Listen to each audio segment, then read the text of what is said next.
Nanded, Bir, Aurangabad, Solapur, Mumbra. AIMIM की तरफ से नारा गढ़ा गया, आवाज बुलंद की गई, तकरीरें दी गई, चलो मुंबई। और इस नारे के बाद महाराष्ट्र के अलग अलग शहरों से काफिला मुंबई की तरफ चल पड़ा। बाइक में, कार में, पिकअप ट्रकों में, कार की छत और बोनट पर बैठकर लबैक के नारों के साथ काफिले के काफिले मुंबई की ओर निकल पड़े। सोशल मीडिया पर आरोप लगे कि रैली में खुलेआम सर तन से जुदा के नारे लगाए गए।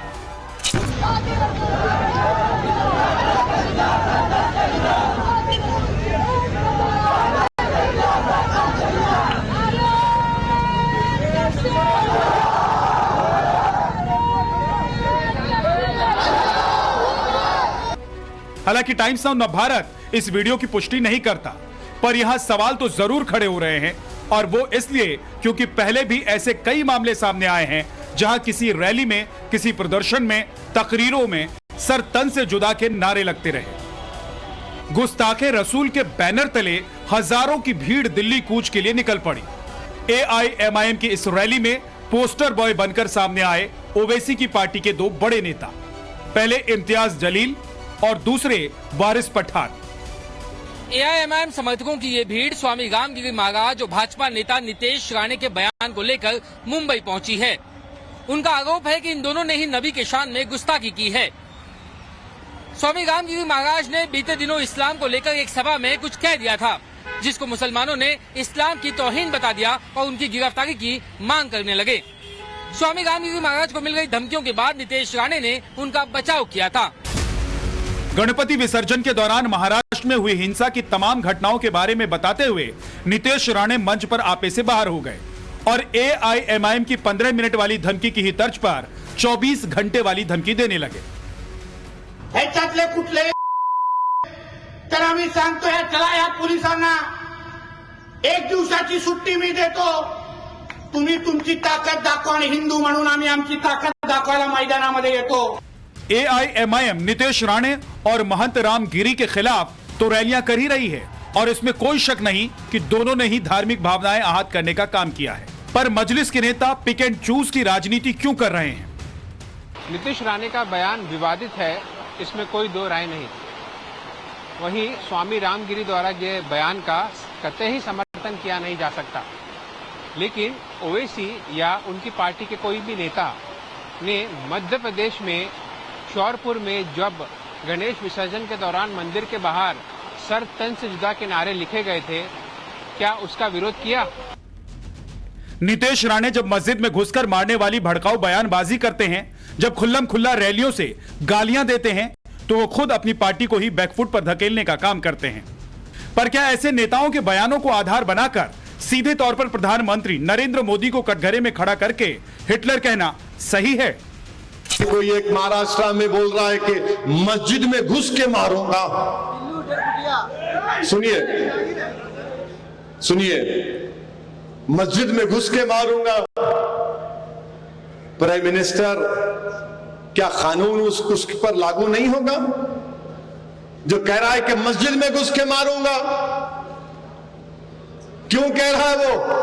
क्योंकि जानता है कि मोदी इख्तिदार पर है, इसीलिए मस्जिद में घुस के मारूंगा। मेरे भाई, इस मुल्क में मुसलमानों के खिलाफ जो नफरत के मुजाहरे किए जा रहे हैं, मैं बार बार कह रहा हूं, ये वही तारीख को दोहराई जा रही है जो हिटलर के जमाने में होती थी। महाराष्ट्र में जल्दी विधानसभा चुनाव होने वाले हैं। इन चुनावों में ओवैसी अपनी पार्टी से तमाम उम्मीदवारों को लड़ाने की तैयारी कर रहे हैं। ऐसे में इतनी बड़ी संख्या में लोगों के हुजूम को इकट्ठा करना क्या सिर्फ संख्या बढ़ाने के लिए है?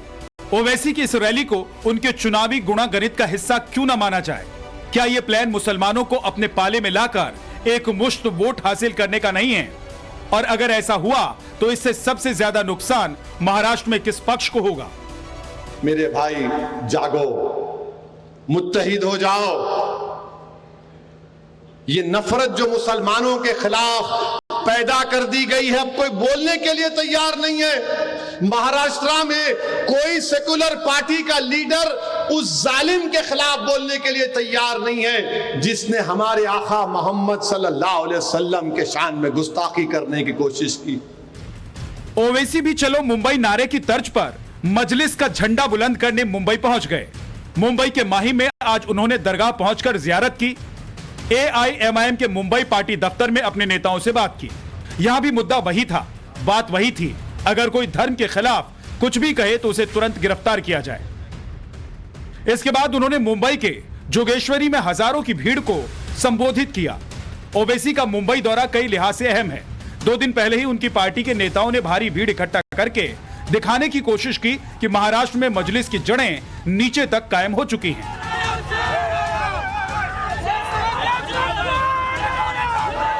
AIMIM महाराष्ट्र के चुनाव में कितने सीटों पर चुनाव लड़ेगी, अभी सीटों का ऐलान होना बाकी है। लेकिन ओवैसी ने औरंगाबाद के पूर्व लोकसभा सांसद इम्तियाज जलील, विधायक मुफ्ती इस्माइल, शाह फारूक अनवर, फारूक शब्दी और रईस लश्करी के नाम का ऐलान कर दिया है, जो आगामी विधानसभा का चुनाव लड़ेंगे। मजलिस दावा कर रही है कि उसे महाराष्ट्र में 15 सीटों पर जीत हासिल होगी। AIMIM के लिए महाराष्ट्र में इम्तियाज जलील और वारिस पठान बड़े नाम हैं। इनके ही नाम के साथ मजलिस ने चलो मुंबई का जुलूस निकाला, पर जुलूस में हालात बेकाबू हो गए और महाराष्ट्र पुलिस को भीड़ पर लाठी चार्ज करना पड़ा। रैली में शामिल लोग मुंबई जाकर मुख्यमंत्री एकनाथ शिंदे से मिलना चाहते थे। वो सीएम से भाजपा विधायक नितेश राणे और संत रामगिरी महाराज के खिलाफ कार्रवाई की मांग कर रहे थे।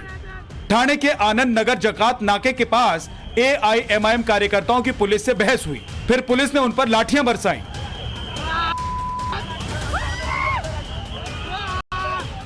जब AIMIM का मुंबई चलो काफिला राजधानी पहुंचा तो कई इलाकों में सड़कों पर भीषण जाम लग गया। इसके बाद ट्रैफिक की स्थिति बिगड़ गई और लोगों को मुश्किलों का सामना करना पड़ा। पर जुलूस, रैली और मजमा सिर्फ राजनीति के लिए नहीं है। हजारों की भीड़ 15 सीटों पर जीत हासिल करने के लिए नहीं जोड़ी गई है। इसके पीछे सोच कुछ ज्यादा बड़ी है। ओबीसी रह रहकर ऐसी कोई ना कोई बात कर रहे हैं जिससे मुसलमान किसी भी तरीके से पुरानी बातें ना भूल सके। ओवैसी से सवाल पूछा गया कि गणपति विसर्जन पर पत्थर फेंकना क्या सही था। इस पर ओवैसी को 6 दिसंबर और बाबरी मस्जिद याद आ गई।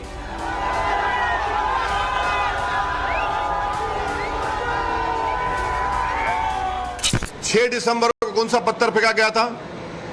नहीं, 6 दिसंबर को बाबरी मस्जिद को पत्थर फेंका गया था। नहीं, 6 दिसंबर को पत्थर फेंका गया था। 6 दिसंबर को पत्थर फेंका गया, इसलिए मस्जिद तोड़ दी आपने।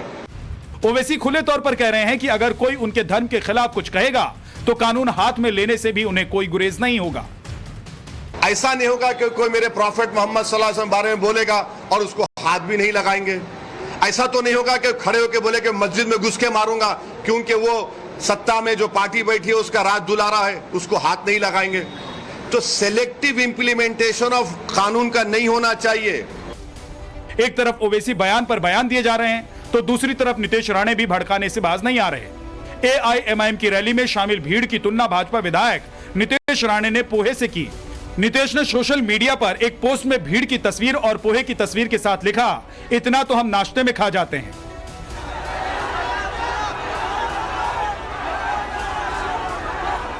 यह सवाल महाराष्ट्र की बीजेपी और महायुति सरकार पर भी बनता है। नितेश राणे के भड़काऊ भाषण के खिलाफ अब तक पार्टी ने उनके खिलाफ कोई एक्शन क्यों नहीं लिया? जब हरियाणा में चुनाव के मद्देनजर बीजेपी एक नहीं दो बार कंगना रनौत के बयान से खुद को बैक ट्रैक करती है तो महाराष्ट्र चुनाव के मद्देनजर नितेश राणे पर एक्शन लेने से क्यों कतराती दिख रही है? Bureau report, times now, Navbharat.